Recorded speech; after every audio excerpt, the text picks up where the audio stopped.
Bismillahirrahmanirrahim. Alhamdulillahirabbil alamin wassalatu wassalamu ala sayyidil anbiya'i wal mursalin wa ala alihi wa ashabi ajma'in. Rabbi shrah li sadri wa yassir li amri wa hlul 'uqdatam min lisani yafqahu qawli, amma ba'du. Pembahasan berikutnya adalah Qawaidul Usuliyah bagian 1. Qawaidul Usuliyah itu bahasa Arabnya adalah Al-Qawaidul Usuliyatu, berasal dari kata-kata Al-Qawaid dan kata-kata Al-Usuliyah. Al-Qawaid merupakan jamak dari kata kaidah. Dalam istilah bahasa Indonesia dikenal dengan kata-kata kaidah, yang secara etimologi berarti dasar, asas, atau pondasi. Usuliyah berasal dari kata-kata al-aslu, yang jamaknya adalah usul, al-usulu, yang ditambah dengan ya nisbah, ya yang berfungsi sebagai membangsakan atau menjelaskan. Secara etimologi, al-aslu berarti sesuatu yang menjadi dasar bagi yang lainnya. Al-Qawaid al-Usuliyah adalah pedoman untuk menggali dalil syara' yang bertitik tolak pada pengambilan dalil atau peraturan yang dijadikan metode dalam penggalian hukum Islam. Al-Qawaidul Usuliyah itu berarti kaidah yang dipakai para ulama untuk menggali hukum yang ada dalam Al-Quran dan Sunnah, di mana kaidah-kaidah itu sebenarnya berasal atau berdasarkan makna dan tujuannya yang telah diungkapkan oleh para ahli bahasa atau pakar linguistik Arab. Sehingga kaidah usuliyah disebut juga dengan kaidah istimbatiyah, atau ada yang menyebutnya dengan kaidah lughawiyah atau kaidah kebahasaan. Pembahasan pertama adalah al-amru wan nahyu. Al-amru, amr. Apa itu amr? Menurut mayoritas ulama usul fikih, amr adalah suatu tuntutan atau perintah untuk melakukan sesuatu dari yang berkedudukan lebih tinggi kepada yang berkedudukan lebih rendah. Perintah yang melakukan suatu perbuatan sebagaimana yang dikemukakan oleh Muhammad Khudribik disampaikan dalam berbagai gaya atau redaksi. Di antaranya adalah pertama, menggunakan secara tegas kata amaro yang seakar dengannya. Umpamanya, innallaha ya'muru bil adli wal ihsani wa ita'i dzil qurba wa yanha 'anil fahsya'i wal munkari wal baghi ya'idukum la'allakum tadhakkarun. Sesungguhnya Allah menyuruh kamu berlaku adil dan berbuat kebajikan, memberi bantuan kepada kerabat, dan Dia melarang melakukan perbuatan keji, kemungkaran, dan permusuhan. Dia memberi pengajaran kepadamu agar kamu dapat mengambil pelajaran. Kedua, memberitakan bahwa perbuatan itu diwajibkan atas seseorang dengan memakai kata kutiba atau diwajibkan, seperti ya ayyuhalladzina amanu kutiba alaikumul qisasu fil qatla al-hurru bil hurri wal 'abdu bil 'abdi wal untha bil untha. Wahai orang yang beriman, diwajibkan atas kamu melaksanakan qisas berkenaan dengan orang yang dibunuh. Orang merdeka dengan orang merdeka, hamba sahaya dengan hamba sahaya, perempuan dengan perempuan. Ketiga, menggunakan redaksi pemberitaan seperti jumlah khobariyah, namun yang dimaksud adalah perintah. Misalnya, wal mutallaqatu yatarabbasna bi anfusihinna thalathata quru'. Wanita-wanita yang ditalak hendaklah menahan diri 3 kali quru'. Keempat, memakai kata kerja perintah secara langsung seperti hafizu ala salawati was salatil wusta wa qumu lillahi qanitin. Peliharalah semua sholat dan sholat wusta, dan laksanakan karena Allah dengan khusyuk. Kelima, menggunakan kata kerja mudhari', masa kini dan masa datang yang disertai lam amr, huruf yang berarti perintah. Misalnya, Tsummal yakadzu tafathahum wal yufu nudurahum wal yattawafu bil baitil atiq. Kemudian hendaklah mereka menghilangkan kotoran yang ada di badan mereka, menyempurnakan nazar-nazar mereka dan melakukan tawaf sekeliling Ka'bah Baitullah. 6. Mengungkapkan kata faradha, mewajibkan, seperti qad alimna ma faradna alaihim fi azwajihim wa ma malakat aymanuhum likai la yakuna alaika haraj wa kana Allahu ghafurur rahima. Kami telah mengetahui apa yang kami wajibkan kepada mereka tentang istri-istri mereka dan hamba sahaya yang mereka miliki, agar tidak terjadi kesempitan bagimu, dan Allah Maha Pengampun lagi Maha Penyayang. Berikutnya, memberi penilaian bahwa perbuatan itu adalah baik, seperti wa yas'alunaka 'anil yatama qul islahul lahum khair. Mereka menanyakan kepadamu Muhammad tentang anak-anak yatim. Katakanlah, memperbaiki keadaan mereka adalah baik. Berikutnya, menjanjikan kebaikan yang banyak atas pelakunya. Misalnya, man dzalladzi yuqridullaha qardan hasanan fayudha'ifahu lahu ad'afan katsira wallahu yaqbidu wa yabsutu wa ilaihi turja'un. Barang siapa meminjami Allah dengan pinjaman yang baik, maka Allah melipat gandakan ganti kepadanya dengan banyak. Allah menahan dan melapangkan rizki, dan kepadanya lah kamu dikembalikan. Adapun kaidah-kaidah yang berhubungan dengan amr, itu ada beberapa. Yang pertama, al-aslu fil amri lil wujub. Asal perintah itu adalah wajib. Amar meskipun tidak disertai oleh penjelasan atau qarinah apapun, menghendaki wajibnya pihak yang dikenai amr untuk melakukan perbuatan. Tidak dapat dipahami dari amr itu ada maksud lain kecuali bila ada keterangan lain yang menjelaskannya. Jadi setiap amr itu ya harus dilaksanakan. Jadi amr itu menunjukkan hukum wajib untuk melaksanakan, kecuali ada indikasi atau dalil lain yang memalingkan arti dari hukum amr itu. Apa contohnya amr itu? Seperti dalil tentang perintah sholat, aqimus sholah, maka sholat itu adalah wajib. Kedua, dilalatul amri ala tikrari awil wahdah. Suatu perintah harus dilakukan berulang-ulang atau cukup dilakukan sekali saja. Menurut jumhur ulama usul fiqh, pada dasarnya suatu perintah tidak menunjukkan harus berulang kali dilakukan, kecuali ada dalil untuk itu. Karena suatu perintah hanya menunjukkan perlu terwujudnya perbuatan yang diperintahkan oleh orang yang melakukan perintah. Dan hal itu sudah bisa tercapai meskipun hanya dilakukan hanya satu kali. Contohnya, wa atimmul hajja wal umrata lillah, dan sempurnakanlah haji dan umrah karena Allah. Perintah melakukan haji dalam ayat tersebut sudah terpenuhi dengan melakukan satu kali haji seumur hidup. Adanya kemestian pengulangan bukan ditunjukkan oleh perintah itu sendiri, tapi oleh dalil lain. Misalnya, aqimis sholata liduluki syamsi ila ghasaqil laili wa qur'anal fajr inna qur'anal fajri kana masyhuda. Dirikanlah sholat dari sesudah matahari tergelincir sampai gelap malam, dan dirikanlah pula sholat subuh. Sesungguhnya sholat subuh itu disaksikan oleh malaikat.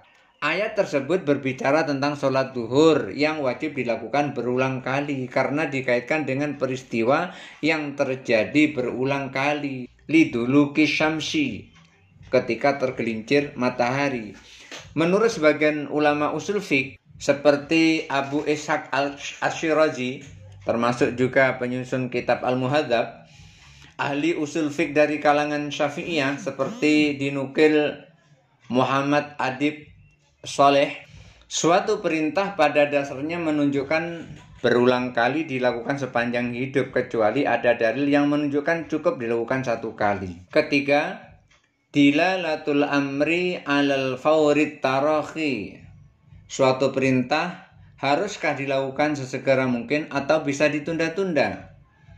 Menurut jumhur ulama usul fiqh, suatu perintah tidak menghendaki untuk segera dilakukan selama tidak ada dalil lain yang menunjukkan untuk itu. Karena yang dimaksud oleh suatu perintah hanyalah terwujudnya perbuatan yang diperintahkan. Menurut pendapat ini, adanya ajaran agar suatu kebaikan segera dilakukan bukan ditarik dari perintah itu sendiri, tetapi dari dalil lain. Misalnya secara umum terkandung dalam sebuah ayat, Bismillahirrahmanirrahim, fastabiqul khairat, maka berlomba-lombalah dalam membuat kebaikan. Menurut sebagian ulama, antara lain Abu Hasan Al-Karhi, seperti dinukil Muhammad Adib Saleh, bahwa suatu perintah menunjukkan hukum wajib segera dilakukan. Menurut pendapat ini, barang siapa yang tidak segera melakukan suatu perintah di awal waktunya, maka ia berdosa.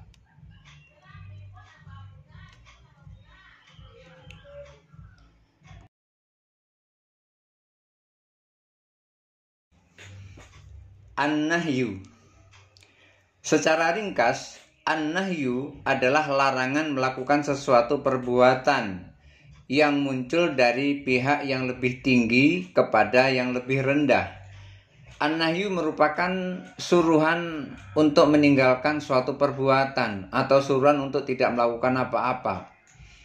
Para ulama usul fiqh seperti dikemukakan oleh Muhammad Adib Saleh merumuskan beberapa kaidah yang berhubungan dengan larangan-larangan tersebut. Di antaranya, al-aslu fin nahyi at-tahrim. Dasar dari suatu larangan itu adalah haram. Setiap larangan menunjukkan hukum haram melakukan perbuatan yang dilarang itu kecuali ada indikasi yang menunjukkan hukum lain. Contoh, wala taqtulun nafsallati harramallahu illa bil haqq. Dan janganlah kamu membunuh jiwa yang diharamkan Allah melainkan dengan sesuatu yang benar. Artinya sebab membunuhnya itu dengan membunuh yang benar. Contohnya membunuh dalam keadaan berperang, itu membunuh yang benar. Contoh larangan yang disertai indikasi yang menunjukkan hukum selain haram. Ya ayyuhalladzina amanu idza nudiya lis-salati min yaumil jumu'ati fas'au ila dzikrillahi wa dzarul bai'.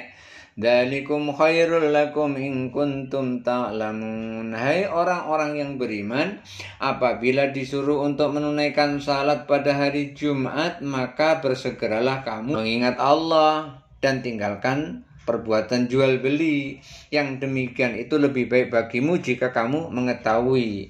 Larangan jual beli dalam ayat ini menurut mayoritas ulama usul fiqh menunjukkan hukum makruh karena tidak ada indikasi haram, yaitu bahwa larangan tersebut bukan ditujukan kepada esensi jual beli itu sendiri, tetapi kepada hal-hal yang ada di luar zat itu, di luar jual beli, yaitu adanya kekhawatiran akan melakukan sholat Jumat, untuk itu agar segera pergi menuju sholat Jumat. Oleh karenanya orang yang tidak wajib sholat Jumat seperti wanita tidak dilarang melakukan jual beli. Berikutnya, al-aslu fin nahyi yatlikul fasada mutlaqan. Suatu larangan menunjukkan kerusakan secara mutlak. Artinya dilarang itu berarti ada kerusakan di dalamnya. Menurut Muhammad Adib Saleh, kaidah tersebut disepakati oleh para ulama usul fiqh. Bila mana larangan itu menunjukkan kepada zat atau esensi suatu perbuatan, bukan terhadap hal-hal yang terlarang di luar esensi perbuatan itu. Contoh larangan tersebut terhadap suatu zat adalah larangan berzina. larangan menjual bangkai, dan dalam masalah ibadah seperti larangan sholat dalam keadaan berhadas, baik kecil maupun besar. Larangan-larangan dalam hal tersebut menunjukkan batalnya perbuatan-perbuatan itu bila mana tetap dilakukan. Ulama berbeda pendapat bila mana larangan itu tidak tertuju pada esensi suatu perbuatan, tetapi kepada hal-hal yang berada di luarnya, misalnya larangan jual beli waktu azan Jumat dan larangan bersetubuh dengan istri yang sedang haid. Menurut jumhur ulama di kalangan Hanafiyah, Syafi'iyah, dan Malikiyah, larangan seperti ini tidak mengakibatkan batalnya perbuatan itu jika tetap dilakukan. Menurut sebagian kalangan mazhab Hambali dan mazhab Zahiri, larangan dalam bentuk ini menunjukkan hukum batal, sama dengan larangan terhadap esensi suatu perbuatan. Alasannya, melakukan sesuatu yang dilarang baik terhadap esensinya maupun terhadap sesuatu yang bukan esensinya adalah sama-sama melanggar ketentuan syariat. Dan oleh sebab itu, hukumnya batal. Berdasarkan pendapat ini, melakukan sholat dengan pakaian hasil curian adalah batal. Berikutnya, an-nahyu anisyai'i amrun bididdihi. Suatu larangan terhadap sesuatu perbuatan berarti perintah terhadap kebalikannya. Seperti wala tusa'ir khaddaka lin-nasi wala tamshi fil ardi maraha. Dan janganlah kamu berpaling dari manusia dan jangan kamu berjalan di muka bumi ini dengan angkuh. Ada larangan untuk berpaling dari manusia, artinya itu ada perintah untuk tidak berpaling kepada manusia. Ini adalah lawannya atau kebalikannya. Dan ada larangan jangan berjalan di muka bumi ini dengan angkuh, artinya ada perintah untuk berjalan di muka bumi ini dengan tidak angkuh, dengan santun. Ungkapan an-nahyu di dalam nash itu bermacam-macam. Di antaranya ada yang bentuknya fi'il mudhari', seperti wala taqrabuz zina innahu kana fahisyatan wa sa'a sabila. Wala taqrabuz zina, taqrabu itu adalah larangan, wala taqrabu itu adalah larangan untuk melakukan zina. Ini dalam bentuk fi'il mudhari'. Contoh lain, format kata kerjanya yang bermakna meninggalkan atau tidak melakukan perbuatan. Contohnya, wajtanibur rijsa minal authani wajtanibul qaulazur. Maka jauhilah kekotoran itu, yakni berhala-berhala, dan jauhilah pula perkataan dusta. Ini formatnya adalah format dalam bentuk tidak melakukan sesuatu. Diam saja itu lebih baik. Format menggunakan kata naha, seperti innallaha ya'muru bil 'adli wal ihsani wa ita'i dzil qurba wa yanha 'anil fahsya'i wal munkar wal baghi ya'idukum la'allakum tadhakkarun. Sesungguhnya Allah memerintahkan berbuat adil dan kebaikan, memberi kepada kaum kerabat, melarang berbuat keji, mungkar dan aniaya. Dia menasihati kamu supaya kamu mengambil pelajaran. Itu ada kata-kata yanha, naha, itu artinya adalah larangan. Dalam bentuk alternatif yang digunakan untuk maksud menetapkan larangan, baik menggunakan kata harrama, berikutnya turunannya seperti ya ayyuhalladzina amanu la yahillu lakum an tarithun nisaa karha. Hai orang-orang yang beriman, tidak halal bagimu mempusakai perempuan dengan jalan paksa. Kata-kata la yahillu itu adalah turunan dari kata-kata harrama. Artinya kata lain dari kata la yahillu itu adalah harrama. Tidak boleh berarti itu adalah diharamkan.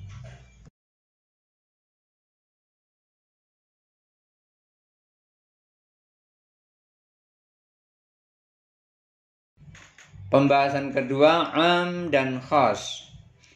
Pertama, am. Apa itu am? Lafadz am ialah lafadz yang diciptakan untuk pengertian umum sesuai dengan pengertian lafadz itu sendiri tanpa dibatasi dengan jumlah tertentu. Hakikat dari lafadz am atau lafadz umum itu adalah pertama, lafadz itu hanya terdiri dari satu pengertian, artinya tunggal. Kedua, lafadz tunggal itu mengandung beberapa afrod atau satu pengertian.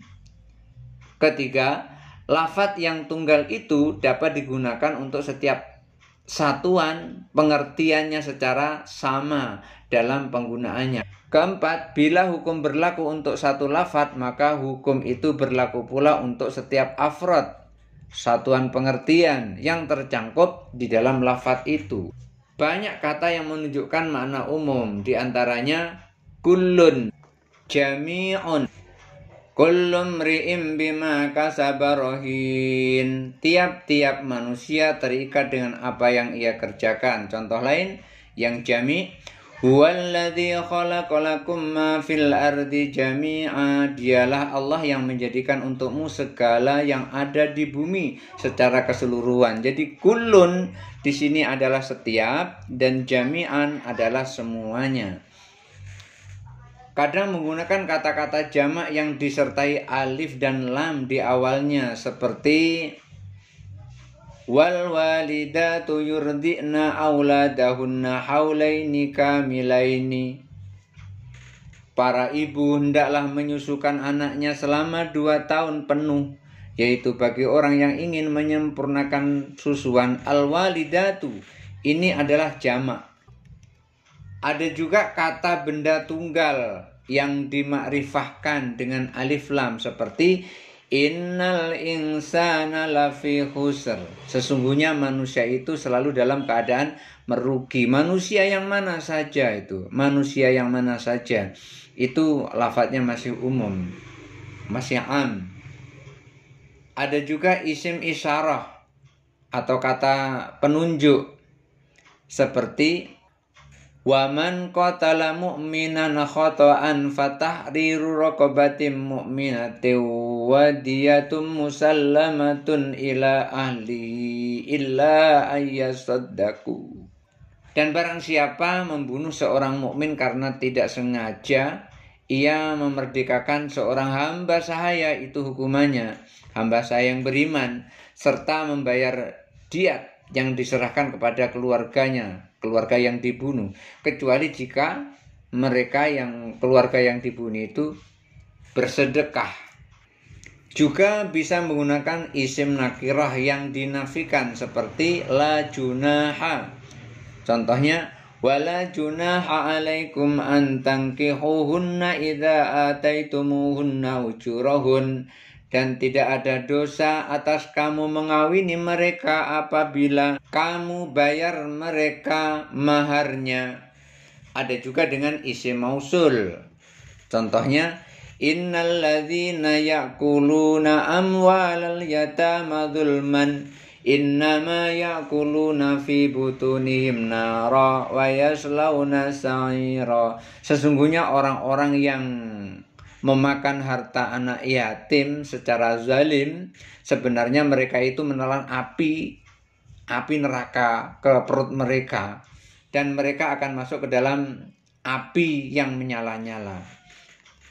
Namun para ulama berbeda pendapat dalam hal apakah lafadz tertentu yang digunakan untuk menunjukkan bahwa lafadz itu adalah am. Itu ada perbedaan pendapat para ulama.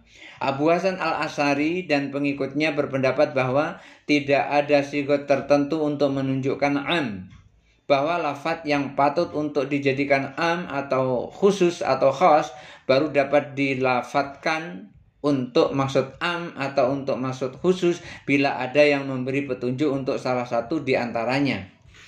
Sebelum ada petunjuk maka harus tawakuf dengan menangguhkan dahulu keumuman dan kekhususannya sampai menemukan dalil.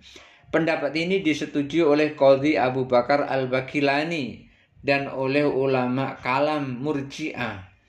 Jumhur ulama fiqh Hanafi, Maliki, Syafi'i, Hambali, dan Zahiri berpendapat bahwa untuk menunjukkan am itu memang ada lafaz tertentu yang mengikutinya tanpa ada petunjuk dari luar yang menunjukkan keumumannya. Hukum am ketika bertemu dengan lafaz am yang menunjukkan secara mutlak bahwa ia mencakup semua afrodnya, apakah boleh langsung menetapkan hukum atas keumuman itu? Kemudian apakah wajib berpegang pada kebenaran yang bersifat am tersebut dan mengamalkan apa yang telah dituntut oleh lafaz am itu? Atau harus mencari dalil tahsis yang akan menjelaskan sebelum mengamalkan lafaz am itu? Persoalan ini menjadi pembicaraan di kalangan ulama. Pertama, di kalangan ulama Hambali terdapat dua versi. Pertama menyatakan wajib mengamalkan apa yang dituntut keumuman lafaz itu.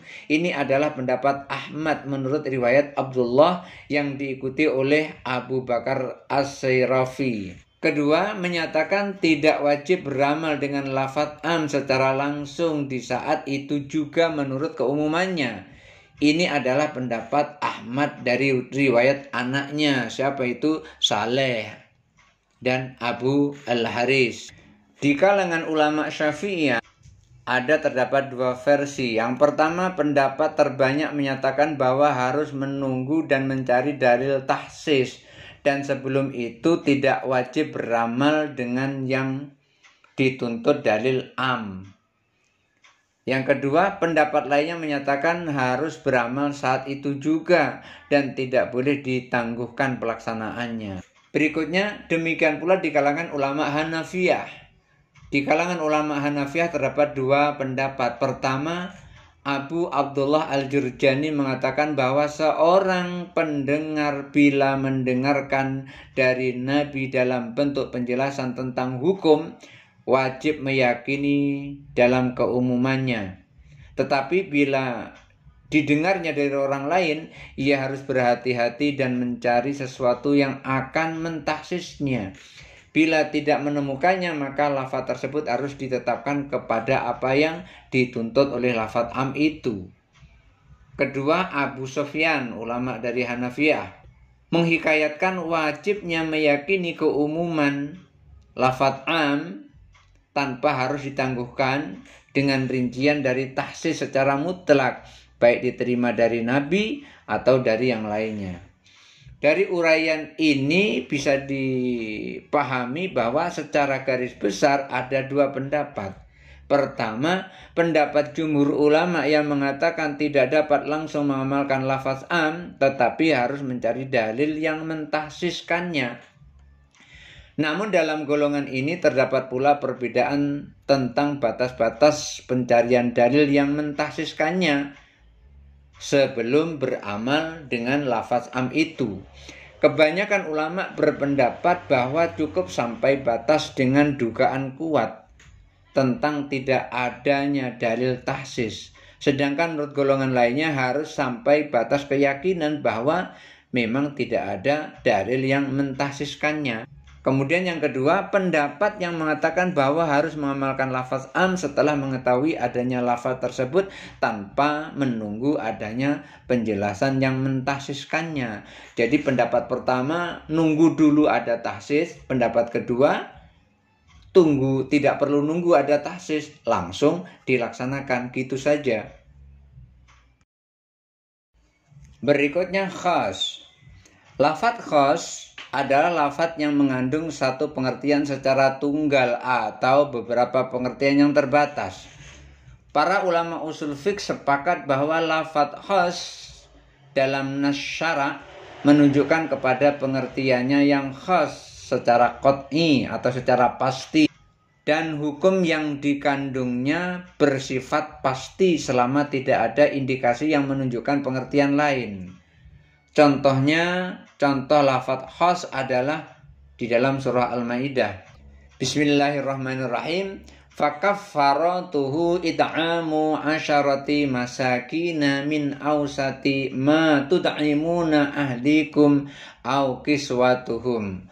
maka kifarat melanggar sumpah itu ialah memberi makan 10 orang miskin, yaitu dari makanan yang biasa kamu berikan kepada keluargamu, atau memberi pakaian kepada mereka. Itu kifarat atau dendanya. Kata asyarah dalam ayat ini diciptakan hanya untuk bilangan 10. Tidak lebih dari bilangan 10 dan tidak kurang dari bilangan 10. Artinya 10 itu sendiri sudah pasti, tidak ada kemungkinan pengertian lain. Begitulah yang dipahami dalam lafadz khos di dalam Al-Quran, selama tidak ada dalil yang memalingkannya dari makna tersebut, seperti makna majaz. Jika terdapat indikasi yang menunjukkan bahwa yang dimaksud itu adalah makna majaz bukan hakiki, maka terjadi namanya takwil, yaitu memalingkan arti lafadz dari makna hakiki kepada makna majaz atau makna yang lain. Apabila ditemukan perbenturan antara dalil khas dengan dalil am, terdapat perbedaan pendapat.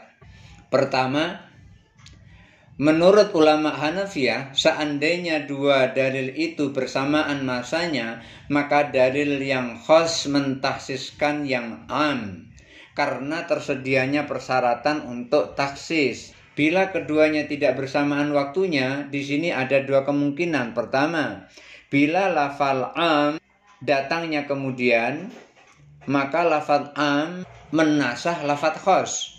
Kedua, bila lafal khas datangnya kemudian, maka lafadz khos menasah lafadz am dalam sebagian afrodnya.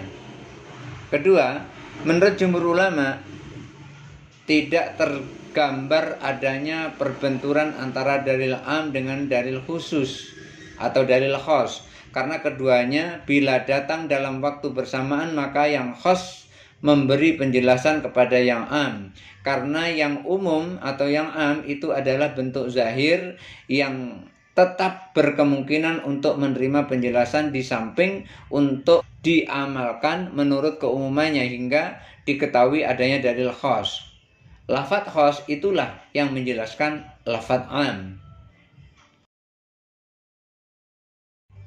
Berikutnya mujmal dan mubayyan. Mujmal, untuk memahami maksud yang terkandung dalam Al-Quran dan Sunnah tidaklah semudah yang kita pikirkan. Tidak seperti orang-orang yang baru belajar itu kembali ke Al-Quran, kembali ke Sunnah, tanpa memikirkan alat-alat untuk kembali ke Al-Quran dan kembali ke Sunnah. Tidak mudah, tidak semudah itu, tidak semudah yang kita bayangkan. Melainkan membutuhkan ilmu yang menjelaskan kesamaran dan menyingkapkan maksud-maksudnya. Salah satu ilmu tersebut adalah ilmu usul fiqh ini, yang membantu memahami dan menjelaskan suatu makna pada ayat-ayat yang mujmal pun pula pada ayat-ayat yang mubayyan. Mujmal atau global atau umum, secara bahasa ada beberapa pengertian yang diberikan kepada lafadz mujmal, yaitu diartikan sebagai global atau umum, atau dalam bahasa Arab disebut dengan al-majmu'. Ada yang mengartikan dengan samar atau dalam bahasa Arab disebut dengan al-mubham. Sedangkan secara istilah ada beberapa pengertian yang disampaikan oleh para ahli usul fiqh. Menurut Atha bin Khalil, mujmal adalah sesuatu yang menunjukkan terhadap beberapa makna, lebih dari satu maknanya, yang tidak ada kelebihan atau keutamaan bagi salah satu dari mana-mana itu terhadap mana yang lainnya. Dan untuk mengamalkan salah satunya membutuhkan penjelasan terlebih dahulu. Mujmal adalah bentuk ungkapan yang masih mengandung banyak makna, menyimpan banyak ketentuan, dan berlaku berbagai keadaan yang tidak mungkin diketahui secara pasti kecuali melalui pernyataan lain yang menjelaskannya, yaitu mubayyin. Banyak ungkapan Al-Quran mengenai hukum-hukum taklifi yang berbentuk mujmal, yang kemudian oleh As-Sunnah dijelaskan dan dirinci ketentuan-ketentuannya. Misalnya, perintah sholat yang masih berbentuk mujmal, lalu dijelaskan atau mubayyin oleh as-sunnah dalam bentuk ucapan dan tindakan Nabi Shallallahu Alaihi Wasallam. Beliau mempraktekkan dengan perintah Sallu kama ra'aitumuni usalli, sholatlah kalian seperti kalian melihat aku sholat. Ada beberapa contoh lafadz mujmal yang terdapat dalam beberapa ayat Al-Quran, diantaranya wal mutallaqatu yatarabbasna bi anfusihinna thalathata quru. Wanita-wanita yang ditalak hendaklah menahan diri 3 kali quru. Lafadz quru ini disebut dengan mujmal karena mempunyai 2 makna, yaitu haid dan suci. Quru itu ada artinya haid, quru itu ada artinya suci. Makna yang dikehendaki oleh ayat tersebut diperluas penjelasannya, yaitu dengan mubayyan lain yang bisa mengarahkan pada pengertian haid atau suci. Illa ayya'funa aw ya'fuwalladzi biyadihi 'uqdatun nikah, kecuali jika istri-istrimu itu memaafkan atau dimaafkan oleh orang yang memegang ikatan nikah. Lafadz mujmal dalam ayat ini adalah orang yang memegang ikatan nikah, bisa bermaksud suami, bisa bermaksud wali. Kemudian untuk menentukan siapa di antara keduanya itu yang dimaksud dengan ikatan nikah, maka diperlukan penjelasan atau mubayyan.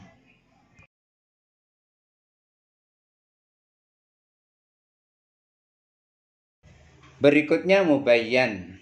Apa sih artinya mubayyan itu? Al-bayan artinya penjelasan. Di sini maksudnya ialah menjelaskan lafadz atau susunan yang mujmal. Secara etimologi, al-bayan itu adalah al-bayanu ikhrajus syai'i minal hayyizil iskali ila hayyizit tajalli. Bayan itu adalah mengeluarkan sesuatu dari tempat yang sulit ke tempat yang jelas. Dengan demikian, mubayyan ialah suatu lafadz yang diterangkan maksudnya tanpa memerlukan penjelasan dari lainnya. Ada beberapa macam-macam bayan, di antaranya adalah bayan perkataan. Bayan dengan perkataan seperti firman Allah, "Fasiyamu thalathati ayyamin fil hajji wa sab'atin idza raja'tum tilka asyaratun kamilah." Ini adalah bayan perkataan. Barang siapa tidak mendapat binatang kurban, hendaklah ia berpuasa 3 hari dalam masa haji dan 7 hari apabila telah pulang ke rumah. Yang demikian itu 10 hari yang sempurna. Itu adalah bagi orang yang melanggar aturan-aturan haji, maka dia dibayar dengan menyembelih kurban kalau nggak ketemu, puasa 3 hari di waktu haji, dan dilengkapi berikutnya adalah kalau sudah sampai ke rumah. Lafadz 7 dalam bahasa Arab sering ditunjukkan kepada banyak yang diartikan lebih dari 7. Untuk menjelaskan 7 betul-betul, Allah iringi firman-Nya 10 hari sempurna. Penjelasan 7 betul-betul dalam ayat ini adalah disebut dengan ucapan.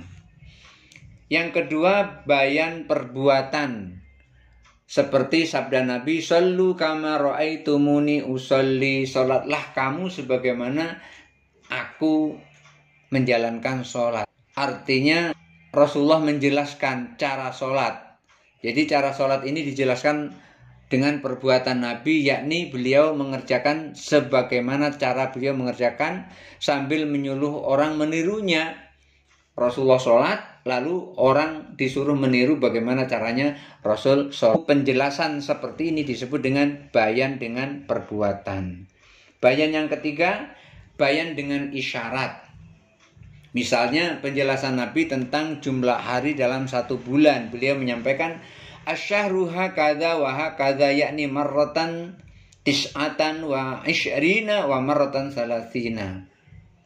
Bulan itu begini dan begini sambil mengangkat jarinya Rasulullah, yakni kadang 29 hari, kadang 30 hari. Itu Rasulullah menjelaskannya dengan jari. Itu namanya bayan dengan isyarat.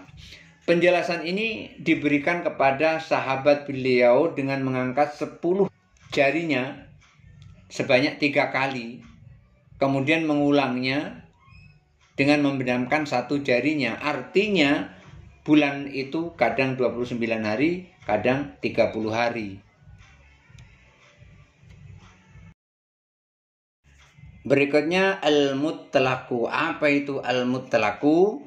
Mari kita bahas pelan-pelan karena al-mutlaqu ini perlu kita bahas.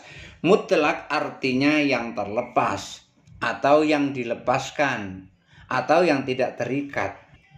Oleh ilmu usul ditunjukkan kepada sesuatu perkataan yang menunjukkan kepada zat sesuatu dengan tidak adanya syarat, sifat, atau sesuatu ketentuan.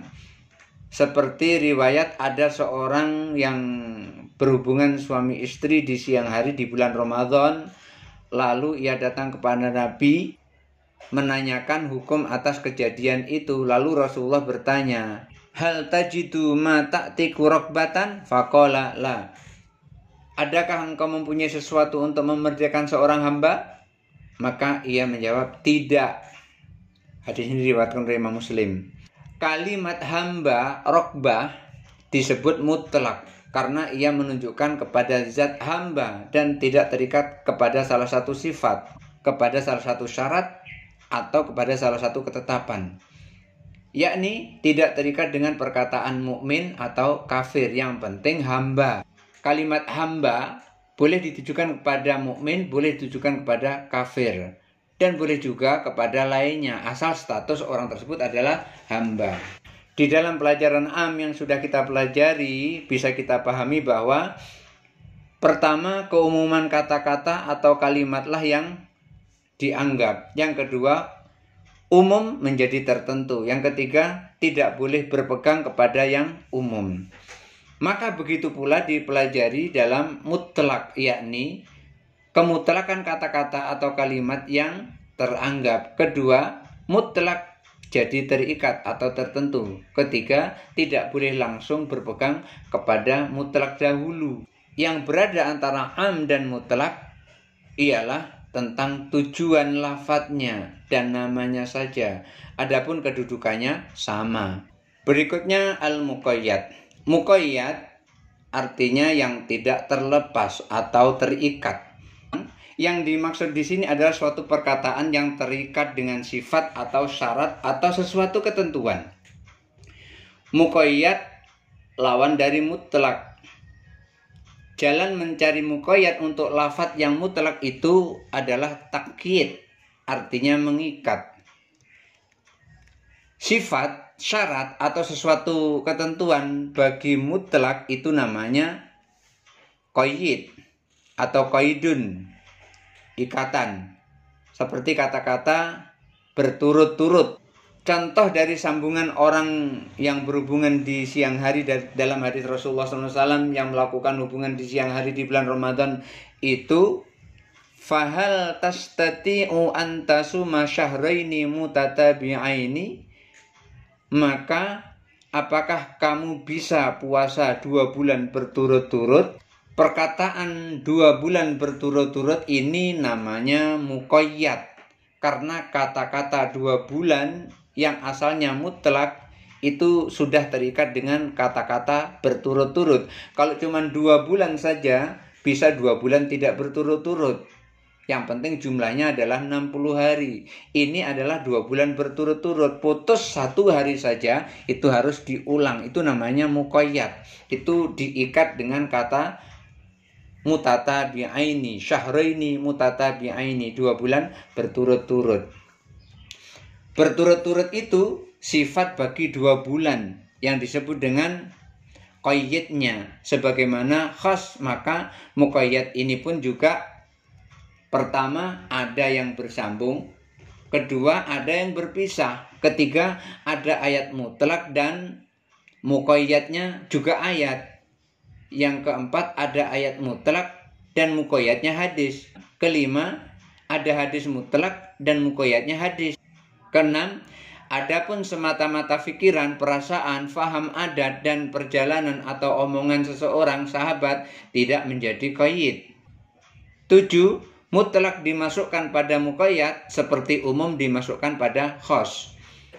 Kedudukan muqayyad dari 1 sampai 7 itu bersamaan dengan pembicaraan khas tentang itu hanya berbeda dalam tujuan dan makna satu-satu kalimatnya. Mudah-mudahan ada manfaatnya. Wallahul muwaffiq ila aqwamit thoriq. Wassalamualaikum warahmatullahi wabarakatuh.